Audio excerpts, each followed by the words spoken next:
Hello friends, स्वागत है आप सभी लोगों का हाईवे क्लासेस पर। तो चलिए आज के हम लोग जीएस का पोर्शन डिस्कस करते हैं और इसमें सबसे पहले आप जानते हैं कि करंट अफेयर का मुद्दा जो है वो हम आपके साथ शेयर करते हैं। तो यहाँ पर आज आपके दो एक्स्ट्रा क्वेश्चन हैं। चूँकि यहाँ पर कोई दो क्वेश्चनों में ज़्यादा डिटेल है नहीं, तो सीधे आपको याद ही करना है कि कौन से पद पर कौन नियुक्त हुआ है, तो वो आपको याद ही करना है। ठीक है, तो चलिए सबसे पहला क्वेश्चन है, ये वो क्वेश्चन है जो आपके एग्जाम्स में आपको देखने को मिलेंगे। भारतीय बैंक संघ आईबीए का अध्यक्ष किसे नियुक्त किया गया है? तो यहाँ पर आपसे देखो पूछा गया है किसे नियुक्त किया गया है, तो इसका आंसर हो जाएगा जो भारतीय बैंक संघ है, आईबीए है, इसका अध्यक्ष किसे नियुक्त किया गया है। सभी बैंकों का जो है एक अध्यक्ष बनाया जाता है, पूरे सभी बैंकों का अध्यक्ष जो है इसके लिए, तो उसका जो है किसे नियुक्त किया गया है अध्यक्ष, वो हमको बताना है। तो इसका राइट आंसर हो जाएगा राज किरण राय। क्या आंसर हो जाएगा? राज किरण राय। राज किरण राय अपना राइट आंसर हो जाएगा।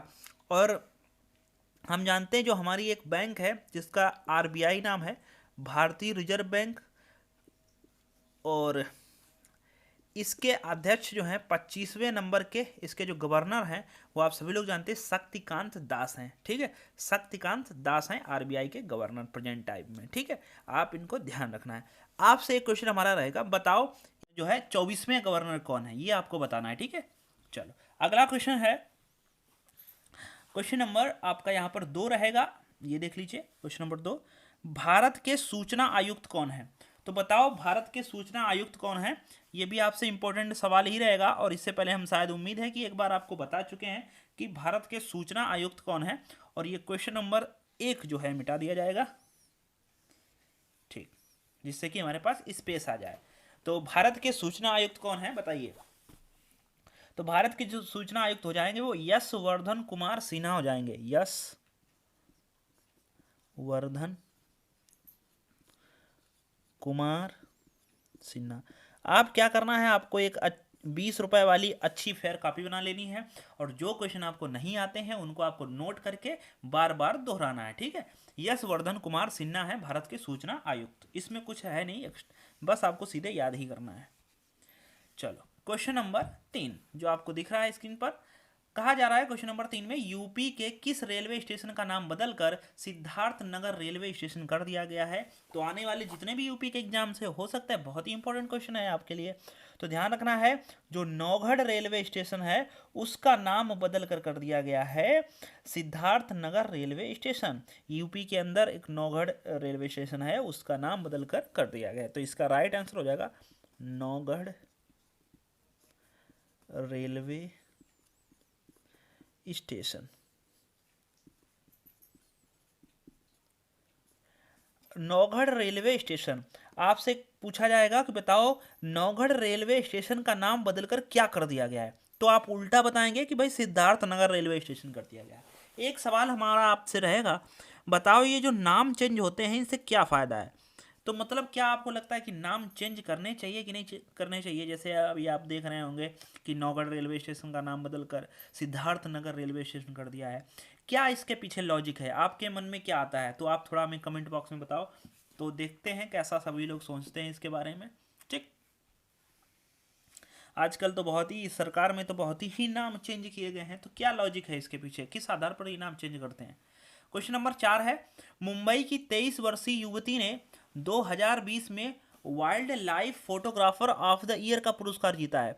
तो बताओ ये जो है जीता है, इसका नाम क्या है, इस बच्ची का क्या नाम है? तो फोटोग्राफर मात्र जो है 23 वर्ष की उम्र में इसने world life photographer of the year का पुरस्कार जीता है। दरअसल इसने एक ऐसी फोटो शूट की थी जो यहाँ पर इसका नाम जो है ऊपर कर गई। इसका नाम है ऐश्वर्या श्रीधर। ऐश्वर्य, इसका नाम है ऐश्वर्य, ऐश्वर्य श्रीधर। ठीक है, ऐश्वर्या श्रीधर कर लो, ऐश्वर्या श्रीधर। ध्यान रखना ऐश्वर्या श्रीधर ये नाम है जिन्होंने wild life photographer of the year का पुरस्कार जीता है। ठीक है, चलो अगला क्वेश्चन, इसको मिटा देते हैं। अगला है क्वेश्चन नंबर 5 है ये, और यहां पर देख लीजिएगा, 12वां ब्रिक्स शिखर सम्मेलन 2020 किस देश की अध्यक्षता में आयोजित किया गया? तो ध्यान रखना 2020 का किस देश की अध्यक्षता में आयोजित किया गया, वर्चुअली आयोजित हुआ है। तो थोड़ा सा आप ब्रिक्स की फुल फॉर्म समझो, BRICS, ये है ब्रिक्स। और ब्रिक्स में कौन कौन से देश आते हैं एक बार आपको बता देते हैं। वेयर इज माई मार्कर, जी ठीक है। ब्रिक्स में कौन से? ब्राजील, रसिया, इंडिया, चाइना, साउथ अफ्रीका। ठीक है, तो देखो इतने देश हैं ये। अब देखना, जो आपसे पूछा जा रहा है 12वां, तो ध्यान रखना 11वां जो आयोजित किया था वो किया था ब्राजील ने, और 12वां करेगा रूस, 13वां करेगा इंडिया, 14वां करेगा चाइना, और 15वां करेगा साउथ अफ्रीका। ठीक है, तो ये देखो इसी क्रम में चलेगा। अब आपसे 12वां पूछा जा रहा है तो 12वां यहाँ रूस अपना राइट आंसर हो जाएगा, रसिया करेगा। अब की बार पूछा जाएगा 13वां कब करेगा, तो इंडिया करेगा। 14वां ऐसे ही सीरियल में चलेगा, 15 के बाद फिर 16 ब्राजील, 17 रसिया, ऐसे करके चलेगा। तो ध्यान रखना है अपना जो राइट आंसर हो जाएगा भाई मेरे, वो हो जाएगा रूस। ठीक है, यानी कि रूस आयोजित करेगा 12वां ब्रिक्स शिखर सम्मेलन। आपको काफ़ी ध्यान रखना है, वर्चुअली हुआ था जो है, आप जानते हो कोरोना काल में सारी चीज़ें लगभग वर्चुअली हुई हैं, तो इसको आप ध्यान रखिएगा। अरे अगला क्वेश्चन मिट गया है, तो ये था क्वेश्चन नंबर 6। संजीवनी योजना आपसे पूछी जा रही थी। पर्यटन संजीवनी योजना कहाँ चलाई जा रही है? संजीवनी योजना बताइए, पर्यटन संजीवनी योजना किस राज्य में चलाई जा रही है? तो ध्यान रखना इसका जो राइट आंसर हो जाएगा ये हो जाएगा असम। असम की राजधानी दिसपुर, और सर्बानंद सोनोवाल यहाँ के मुख्यमंत्री हैं पर्यटन। असम की एक जगह है डिब्रूगढ़ करके कुछ है, तो वहाँ पर सबसे पुराना तेल संयंत्र है, आप ध्यान रखना। वो सबसे ज़्यादा मुंबई में निकलता है, आप ध्यान रखना। ठीक, अगला आप बस सीधे ध्यान रखो, पर्यटन संजीवनी योजना पूछा जाएगा MCQ 1 नंबर का, तो आप असम लगाओ। ठीक, क्वेश्चन नंबर 7 पूछा जा रहा है, किस राज्य ने एकीकृत भूमि रिकॉर्ड प्रबंधन के लिए धारणी वेब पोर्टल लॉन्च किया है? किस राज्य ने एकीकृत भूमि रिकॉर्ड प्रबंधन करने के लिए धारणी वेब पोर्टल लॉन्च किया गया? देखो केंद्र सरकार ने, साथ साथ इस राज्य ने भी एक ऐसी योजना चलाई जा रही है कि आपको एक कार्ड बन जाएगा, आपके पास जितनी भी जमीन है उसका एक कार्ड बना दिया जाएगा, और उस कार्ड पर आपका पूरा बायोडाटा होगा कि कितनी कितनी जमीन कहाँ कहाँ पर है, और पूरा का पूरा आपको अलग अलग पूरा खर्रा नहीं निकलवाना पड़ेगा, बस ये कार्ड ही आपको बता देगा कि आपके पास कितनी कितनी जमीन है। इससे फ़ायदा ये होने वाला है, इससे जो लोन वगैरह है बैंक हमको बहुत ही आसानी से लोन भी प्रोवाइड कर देगी जब हम इस कार्ड को दिखाएंगे। अभी क्या होता था, दुनिया का पत्रा खसरा खितौनी, इधर उधर घूमो, तो उसमें जो है झंझट से बचने के लिए ये योजना लागू हो रही है। धीरे धीरे केंद्र सरकार ने भी इस योजना को धीरे धीरे बढ़ा रही है, सभी आने वाले 4 से 5 सालों में सभी जो है इसी कार्ड में समाहित हो जाएगा। ठीक है, तो ये राज्य जो कौन है, किस राज्य ने एकीकृत भूमि रिकॉर्ड प्रबंधन के लिए धरणी वेब पोर्टल लॉन्च किया गया? तो अपना ध्यान रखना, धरणी वेब पोर्टल आपसे पूछा जाएगा किस राज्य से संबंधित है, तो आपको बताना पड़ेगा ये राज्य है तेलंगाना। तेलंगाना इसका राइट आंसर हो जाएगा। ठीक है, तेलंगाना 2 जून 2014 से अलग हुआ है आंध्र प्रदेश से, आप इसको भी ध्यान रख सकते हो। ठीक, चलो एक क्वेश्चन हम आपसे पूछ लेते हैं, आपको बताना है कि 1-2 क्वेश्चन हम बता देना, 1-2 आप बताना। तेलंगाना की राजधानी तो है हैदराबाद, और आंध्र प्रदेश की राजधानी है अमरावती। ठीक है, साथ साथ आंध्र प्रदेश की 3 राजधानी है, कितनी? 3 आंध्र प्रदेश की। कौन कौन सी? एक तो हो गई अमरावती, ठीक है, और एक हो जाएगी विशाखापट्टनम, और एक हो जाएगा कुर्नूल। ठीक है, आंध्र प्रदेश की 3 राजधानी, 5 उप CM भी थे यहाँ पर। ठीक है, तो ध्यान रखना है। तो बस हाँ, आपसे क्वेश्चन था कि बताओ तेलंगाना के पहले और आंध्र प्रदेश के पहले आपको बताना है चीफ जस्टिस, यानी कि मुख्य न्यायाधीश तेलंगाना के पहले। आपको तेलंगाना के हाई कोर्ट के बनाने हैं और इसके भी बताने हैं, बताओ कौन था पहले। ठीक है, तो ये कमेंट बॉक्स में बताओ। ठीक, तो चलिए अब हम लोग अपना GS का पोर्शन डिस्कस करेंगे। ठीक है,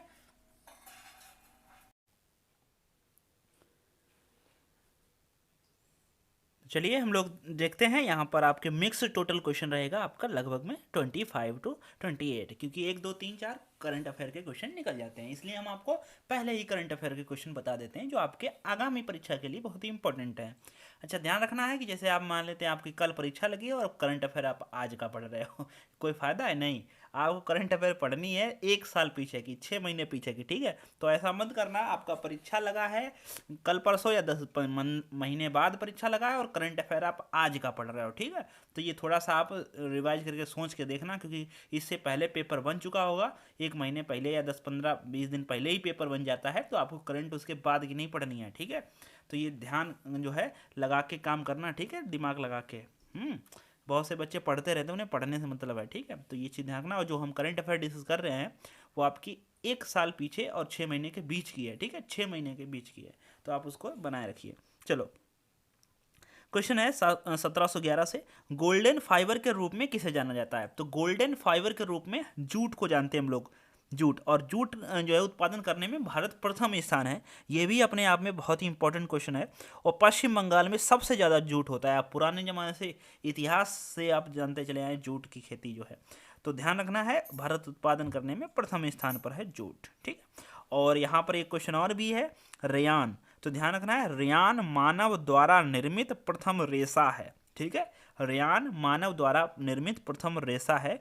और रेयान सेलुलोज के बनाए जाते हैं। क्या रेयान किसके बनाए जाते हैं? सेलुलोज के बनाए जाते हैं, ओके।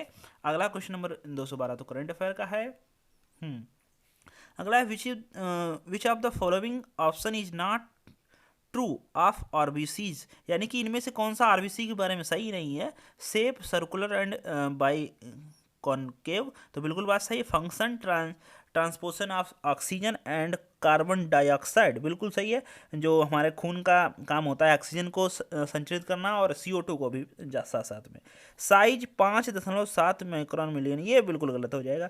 हीमोग्लोबिन प्रेजेंट, तो हीमोग्लोबिन तो प्रेजेंट होता था, राइट आंसर सी हो जाएगा। मतलब पूछा जा रहा है कौन सा इनमें से सही नहीं है, तो ध्यान रखना है आरबीसी का जो आकार है 5.7 माइक्रो मिलियन नहीं होता है। आरबीसी की संख्या जो है लगभग 5 से 5.5 मिलियन क्यूबिक होती है, तो ये ध्यान रख सकते हो। महिलाओं में ये 4.5 से 5 मिलियन क्यूबिक होती है, MM, ठीक है, मिलियन क्यूबिक MM होती है, ठीक है। यू यहाँ पर ये यू माइक्रोन ये बना, ये नहीं बनाना चाहिए। तो और आरबीसी को हम लोग इरिथ्रोसाइट भी कहते हैं, आप सभी लोग जानते हैं आरबीसी को इरिथ्रोसाइट भी कहते हैं। WBC, आप बताइए WBC को क्या कहते हैं, ठीक है। चलो एक क्वेश्चन, हम WBC को क्या कहते हैं पीछे बता भी चुके हैं। WBC और प्लेटलेट्स सभी को बता चुके हैं, तो देखें आपको याद है कि नहीं, WBC को क्या कहते हैं बताओ। अगला है, भारत का सर्वप्रथम तटवर्ती आधुनिक समेकित इस्पात का कारखाना कहाँ पर है? तो ध्यान रखना, ये विजाग इस्पात कारखाना, विजाग, राइट आंसर सी हो जाएगा, ठीक है। विजाग इस्पात कारखाना भारत का सर्वप्रथम तटवर्ती आधुनिक समेकित इस्पात कारखाना है, ये आप ध्यान रख सकते हो। और आपको ये भी ध्यान रखना है कि सेल जो SAL भारत की महत्वपूर्ण संस्था है।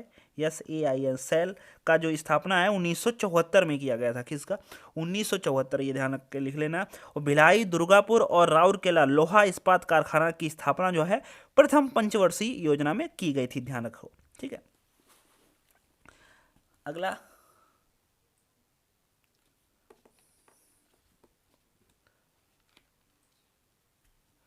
पूछा जा रहा है which of the following physical quantity have the same unit. तो देखो पूछा जा रहा है इनमें से कौन सी सेम यूनिट है, तो फोर्स एंड मोमेंटम गलत हो जाएगा, फोर्स एंड थ्रस्ट ये भी गलत, फोर्स एंड वेट ये बिल्कुल सही है, सेम यूनिट, ठीक है। देखो देखो, बल और जो है भार दोनों का मात्रक क्या होता है? न्यूटन होता है, इसीलिए राइट आंसर सी हो जाएगा। बल और भार दोनों का मात्रक न्यूटन होता है, ठीक है, तो राइट आंसर सी हो जाएगा। प्रेशर और बल का नहीं होगा। प्रेशर तो हम लोग जो है दाब को हम लोग तो बल बटे क्षेत्रफल कहते हैं, तो उसका तो न्यूटन मीटर पर मीटर स्क्वायर हो जाएगा। फोर्स का मात्रक न्यूटन होता है, बल का मात्रक न्यूटन होता है। अगला है क्वेश्चन, बहुत इंपॉर्टेंट है।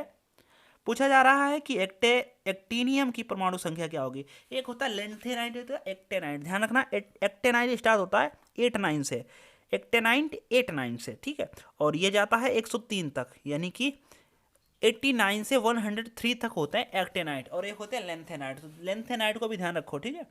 चलो अगला क्वेश्चन है आपका, 15 किलोग्राम द्रव्यमान की एक वस्तु 8 मीटर प्रति सेकंड के एक समान वेग से गति कर रही है, उस वस्तु की गतिज ऊर्जा क्या होगी। ये क्वेश्चन ना कई बार आ चुका है। हाफ एम वी स्क्वायर होता है, हाफ एम वी स्क्वायर होता है। चलो आपके लिए छोड़ते हैं, ये बहुत क्वेश्चन डिस्कस कर चुके हैं हाफ एम वी स्क्वायर पर भाई मेरे। तो हाफ एम वी स्क्वायर, तो एम का मान दिया गया है, वी का मान दिया गया, बताओ इसमें से कितना जूल होगा। राइट आंसर बताना, और जूल में ही होगा। हमने तो गलती कर दी बता के जूल की, क्योंकि यहाँ पर देखो आधे जूल में है और ये मीटर पर सेकेंड में है। तो देखो यार थोड़ा सा ध्यान रखना, ये मीटर पर सेकेंड तो पक्का नहीं होगा। तो बचा फिर कौन इसमें से, आप बताइए इसमें कौन सा ऑप्शन होगा। आपको आंसर कैसे करना है, 1700 क्वेश्चन नंबर 1718 का आंसर जो है ए है, बी है, सी है, ऐसे करके करना है। ओके चलो अगला क्वेश्चन पूछा जा रहा है। गुरु शिखर डैश के माउंट आबू पर्वतों का शिखर डैश अरावली पर्वत श्रेणी का उच्चतम। अरे भाई गुरु शिखर जो है राजस्थान में है, माउंट आबू पर्वतों का शिखर अरावली पर्वतों की श्रेणी का उच्चतम बिंदु है। गुरु शिखर ये राजस्थान में पड़ता है, आप इसको ध्यान रखो।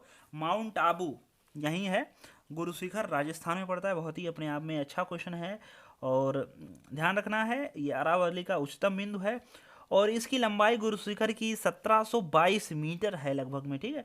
और जो सबसे ऊंचा है विश्व का पर्वत, आप उसको सभी को जानते हैं, सभी जानते हैं उसकी लंबाई को। और ये ध्यान रखना कि भारत का जो सिर्फ भारत का है उसको कहते हैं केटू कहते हैं। जो कंचनजंगा जो है भारत में अवस्थित सबसे ऊंची चोटी है।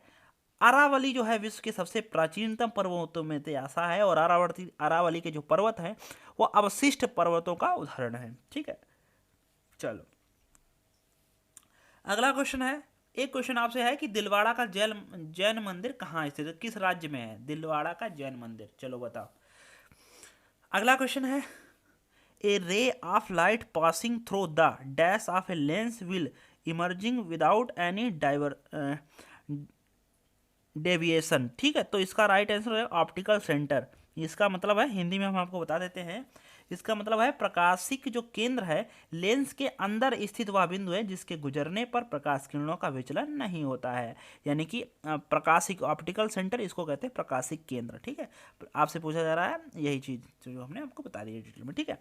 चलो अगला है, निम्नलिखित पूर्वोत्तर राज्यों में कौन सा आधुनिक खेल पोलो के तीसरे रूप की उत्पत्ति से संबंधित है। तो ये मणिपुर है, ठीक है। ध्यान रखना इसका राइट जो आंसर हो जाएगा वो मणिपुर हो जाएगा। कैसे, देखो जो मणिपुर है आधुनिक खेलों जो है खेल पोलो के तीसरे रूप की उत्पत्ति है। और जो पोलो है वो चौगान से मिलता जुलता हुआ है। तो आपको पता है कि चौगान से खेलते हुए किसकी मृत्यु हो गई, अगर आपको पता हो तो बताओ।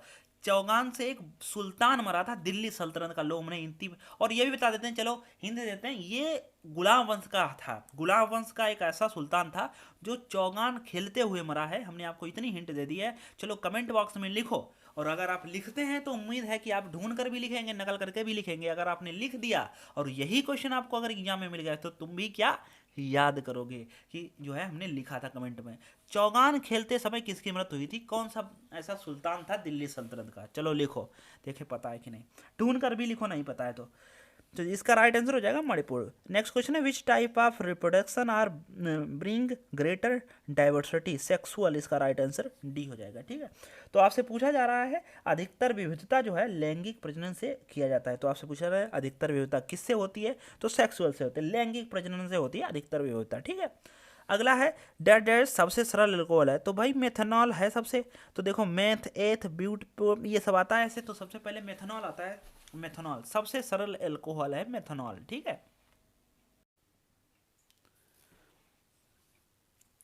ठीक है, तो आप ध्यान रखना है मेथनॉल, इसका राइट आंसर मेथनॉल हो जाएगा। अगला है which of the following statements not true an alkali, यानी कि एल्कली के बारे में आपसे पूछा जा रहा है क्षार के बारे में क्या सही नहीं है। तो क्षार बिटर टू टेस्ट यानी कि कड़वे होते हैं, सौपे टू चपचपे होते हैं, और सोर टू टेस्ट यानी कि सोर यानी खट्टे नहीं होते हैं। बस यही राइट आंसर हो जाएगा। आपसे पूछा जा रहा है कौन सा सही नहीं है, तो क्षार के बारे में क्या सही नहीं है, तो ये खट्टे नहीं होते हैं, सिंपल सी बात है, सी सही हो जाएगा। तो ये बस आपको इतने सिंपल से ध्यान रखना है, ये खट्टे नहीं होते हैं, ठीक। अगला क्वेश्चन है, निम्नलिखित में से कौन सा एक विषम यौगिक है। तो बताओ इसमें से कौन सा एक विषम यौगिक है, निम्नलिखित में कौन सा एक विषम यौगिक है। तो मीथेन, एथीन, इथेन, अगर आपको पढ़ के में लग रहा है, देखो methane, ethane, propane, ethene, ethane होता तो सही था।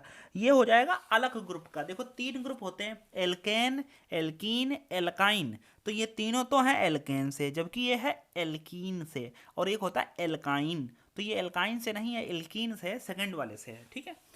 तो ध्यान रखो, इसमें आपको तीनों ग्रुप आने चाहिए। पीछे बता चुके हैं, आप रेगुलर लेक्चर देखते रहिए, आपको कंफर्म हो जाएगा। आपसे पूछा रहा which of the following kingdom that contains unicellular organism with a prokaryotic cell organisations having no nuclear membrane such as, हाँ ठीक है। तो ये क्वेश्चन ध्यान रखना, इसका राइट आंसर हो जाएगा मोनेरा। क्या राइट आंसर हो जाएगा? मोनेरा हो जाएगा इसका राइट आंसर। कैसे? तो देखो, मोनेरा यानी कि ये मोनेरा जगत का एक कोशी, जगत, मोनेरा जगत एक कोशिकी से बना होता है। आपसे पूछा जा रहा है कौन सा ऐसा है जो एक कोशिकी, तो ध्यान रखना मोनेरा जगत एक कोशिकी से बना है जिसके साथ प्रोकैरियोटिक कोशिका होता है, जिसमें देखो केंद्रक कला नहीं होती है, जैसे बैक्टीरिया। जैसे क्या? बैक्टीरिया। ऐसे पूछा हैविंग नो न्यूक्लियस मेम्ब्रेन, तो मोनेरा राइट आंसर हो जाएगा, ठीक है। ध्यान रखो, मोनेरा जो है एक जगत कोशिकी से बना होता है और जिसमें केंद्रक नहीं होता है, ठीक है, आपको ध्यान रखना है। अगला है, पूछा जा रहा है भूमध्य की पृथ्वी की भूमध्य रेखा पर किसी पिंड के भार की तुलना में ध्रुवों पर पिंड का भार क्या होता है? भाई अभी आपको डायरेक्ट ये क्वेश्चन याद करना चाहिए, ऑप्शन तो पढ़ने की जरूरत नहीं है, क्योंकि ऑप्शन से क्या लेना। पृथ्वी, देखो जो हमारी एक पृथ्वी है गोल गोल, इसमें जो बीचों बीच की होती है इसको कहते हैं भूमध्य रेखा, और जो इसके ऊपर नीचे होते हैं इनको कहते हैं ध्रुव। तो ध्यान रखना, ध्रुवों पर जो है मान जो है ज़्यादा होता है, भार ज़्यादा होता है। जी ज़्यादा होगा, कैपिटल जी ज़्यादा होगा, भार ज़्यादा होगा, क्योंकि डब्लू बराबर क्या होता है? यम इंटू जी होता है। तो अगर जी ज़्यादा है तो भार ज़्यादा है, ठीक है। तो ध्यान रखना, ध्रुवों पर पिंड का भार भूमध्य रेखा पर अपने भार से अधिक होता है। बिल्कुल ए ऑप्शन है, बाकी हमें कोई ऑप्शन पढ़ने की जरूरत नहीं, इतना कॉन्फिडेंस रहो, ठीक है। तो बस ए ऑप्शन हो जाएगा। 29, कहा जा रहा है किसी वस्तु पर किया गया कार्य निम्नलिखित में से किस पर निर्भर नहीं करता है। और ये क्वेश्चन हम आपके साथ कई बार डिस्कस कर चुके हैं, इसके लिए इसका राइट आंसर हो जाएगा वस्तु के द्रव्यमान। यानी कि जो किया गया कार्य है द्रव्यमान पर डिपेंड नहीं करता है। कार्य बराबर आप सभी लोग जानते हैं एफ इंटू यस होता है, और ये बल पर और बल की दिशा में विस्थापन पर डिपेंड करता है, कोण पर भी डिपेंड करता है, विस्थापन पर भी करता है, और बल पर भी डिपेंड करता है। द्रव्यमान का यहाँ काम नहीं है तो क्यों डिपेंड करेगा, बताओ, ठीक है। अगला क्वेश्चन है, आपसे पूछा जा रहा है, बताओ निम्नलिखित में से कौन सा भारत का पहला नगर पालिका निगम था? तो भारत का पहला नगर पालिका निगम आपसे पूछ रहे हैं, तो इसका राइट आंसर हो जाएगा मद्रास। मद्रास नगर निगम सबसे पहला बना हुआ नगर निगम है, और ये नगर निगम लगभग 1687 ईस्वी के करीब में बना है, ठीक है। और सबसे बड़ा नगर निगम पूछोगे तो वो हो जाएगा मुंबई नगर निगम, ठीक है।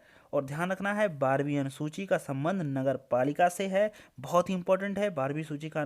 और 12वीं सूची में 18 विषय हैं जिस पर नगर पालिका कानून बना सकता है। और 74वें संविधान संशोधन के द्वारा नगर पालिका को संवैधानिक दर्जा दिया गया था। ये बहुत इंपॉर्टेंट जो पॉइंट है वो आपको हम बताते हैं, ठीक है। चलो अगला क्वेश्चन डिस्कस करते हैं।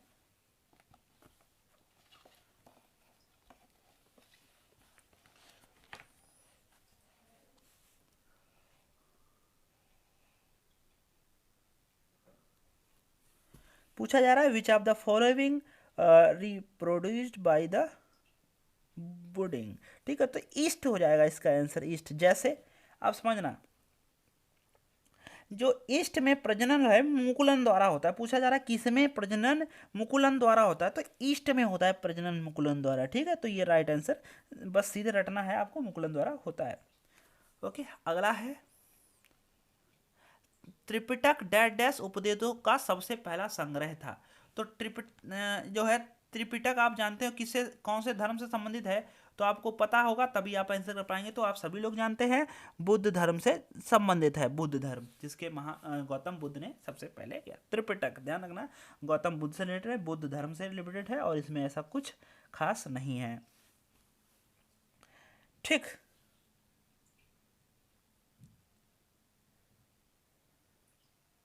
अच्छा, एक क्वेश्चन छूट गया है ऊपर, वो भी हम बता देते हैं। पूछा जा रहा है bats detected the obstacle in their path of receiving the reflected from this, हाँ ठीक है। तो पूछा जा रहा है चमगादड़ जो है अपने कौन सी किरणों के द्वारा अपने रास्ते में आए हुए चीज़ों को पहचान लेता है और उसी हिसाब से चलता है। वो अपनी तरंगे एक स्थान से दूसरे स्थान पर देता है और देखता है कि अगर रास्ते में कुछ नहीं है तो वो सीधे उड़ना ही उसी रास्ते पर स्टार्ट करता है। अगर उसकी किरणें कहीं टकरा जाती हैं तो वो वहाँ पर नहीं उड़ता है। इसी के माध्यम से आप देखते होंगे कि चमगादड़ उड़ता है, एक जगह उड़ता है दूसरी जगह चिपकता है, दूसरी जगह तीसरी जगह, तीसरी जगह चौथी जगह, ऐसे जानते हैं। तो वो कौन सी होती हैं? अल्ट्रासोनिक वेव्स होती हैं, 20,000 से जो ऊपर की होती हैं, 20,000 से ऊपर की जो होती हैं, जो हमें सुनाई नहीं देती हैं। ध्यान रखना, हमें एक तो 20 हर्ट्ज से नीचे की नहीं सुनाई देती हैं और 20,000 हर्ट्ज से ऊपर की नहीं सुनाई देती हैं। तो ध्यान रखना है, जो ऊपर की होती हैं 20,000, उन्हें क्या कहते हैं? उन्हें कहते हैं पराश्रव्य।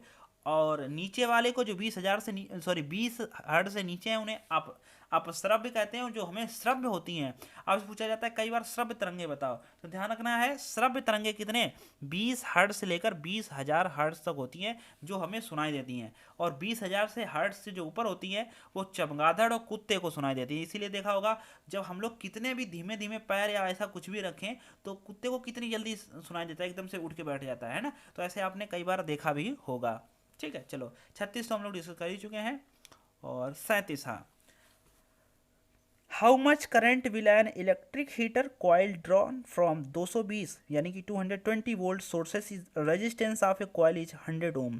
तो आपसे पूछा जा रहा है कि एक जो इलेक्ट्रिक बल्ब है उसमें कितनी धारा बहेगी और 220 वोल्ट से जोड़ा गया है और 100 ओम का है। ठीक है, तो V बराबर आई आर, हमें ओम का नियम पता होना चाहिए भाई, है ना। तो यहाँ से हमको पूछा गया है आई, तो हम लोग V/R कर लेंगे, बराबर आई के रख देंगे। ठीक है, तो हमारा अगर लिखा हुआ नहीं समझ आ रहा, आप बोल रहे हैं उनको समझो। अगर आप बोलकर भी नहीं कर सकते तो फिर कैसे सोच सकते हो, कंपटीशन में है। तो आई बराबर होता है V/R। ठीक है, तो V का मान है भाई 220 वोल्ट और R का है 100 ओम। तो हम लोग यहाँ 100 रख देंगे, 0 0 कट जाएगा। 22/10 को कहते हैं 2.2 एम्पियर। राइट आंसर हो जाएगा 2.2 एम्पियर, मतलब ए राइट आंसर है। ठीक है, चलो मैंने छोटा सा कर दिया क्योंकि इतना बड़ा सवाल नहीं है कि अलग से पेज लेकर आपको समझाया जाए। ओके, रिपीटेड क्वेश्चन है, ओम का नियम बहुत पूछा जा रहा है, आपको ध्यान करके रखना है जब भी जाना एग्जाम में। पूछा जा रहा है which of the following is an electronic configuration of an non metal, यानी कि कौन पूछा रहा है इनमें से कौन सा नॉन मेटल का उदाहरण है। तो 2 8 5 15, 15 पर होता है फास्फोरस, एल्यूमिनियम, सिलिकॉन, फास्फोरस। ठीक है, इनको आप 20 तक याद रखो, पता चल जाएगा कौन कहाँ पर है। और आपको इस हिसाब से टेबल के हिसाब से याद करना है। जैसे ये मान लेते हैं ये हमारी आधुनिक आवर्त सारणी है और इसमें जो यहाँ पर होते हैं वो होते हैं अधातु, यहाँ पर होते हैं उपधातु और इधर होते हैं धातु। तो ध्यान रखना है कौन कहाँ पर स्थित है, तो उसी हिसाब से हम लोग यहाँ पर अपना गेस लगा पाएंगे और अच्छे से कर पाएंगे। ठीक है, चलो निम्नलिखित में से कौन सा कर्नाटक संगीत का एक राग है। ठीक है, सिंधु भैरवी, इसका right answer D, Sindhu Bhairavi हो जाएगा, जो है कर्नाटक से संबंधित। जैसे सिंधु भैरवी के अलावा देख लो यक्षगान, कुनीता, कारगा, लाम्बी, वीरगासे कर्नाटक का लोक नृत्य है, जबकि गुजरात का है टिम्पनी और उत्तराखंड का है कजरी, बिछुआ असम का है। आप इन सबको ध्यान रखो। ठीक है, तो चलो हम लोग इसमें इतने रखते हैं। थैंक यू, मिलते हैं नेक्स्ट लेक्चर में।